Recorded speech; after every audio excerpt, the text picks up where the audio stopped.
chérie. Cette femme a finalement réalisé que quelque chose n'allait pas chez elle. Son mari l'a immédiatement emmenée à l'hôpital. Le médecin a découvert qu'elle dormait 20 heures par jour. Elle était devenue irritable et agressive. Le médecin a d'abord suspecté une tumeur au cerveau. Ils lui ont donc fait passer une IRM. Mais tout est revenu normal. Puis la femme a commencé à avoir des crises d'épilepsie. Elle ne savait même plus écrire son propre nom. Le médecin s'est souvenu. La femme avait mentionné que sa mère était morte d'un cancer du sein. Aos a donc examiné personnellement ses seins. Mais sa découverte l'a stupéfait. Nom de Dieu. Ce sont des vrais?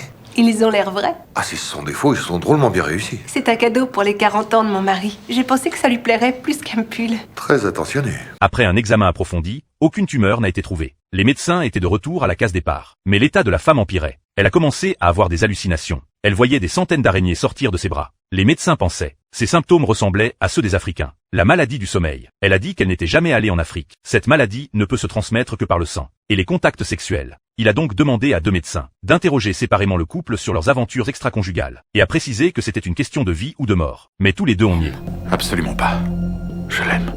Les médecins ont ensuite injecté à la femme un traitement pour la maladie du corps jaune. Mais la seconde suivante, elle est tombée dans le coma. Il ne restait plus qu'une seule possibilité. Le mari n'arrivait pas à y croire. Je ne l'ai jamais trompée. Je veux bien vous croire. Et j'ai confiance en elle. Vous lui faites à ce point confiance?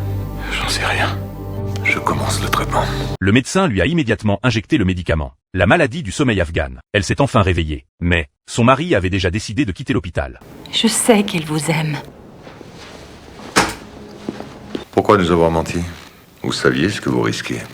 Il reviendra pas, c'est fini.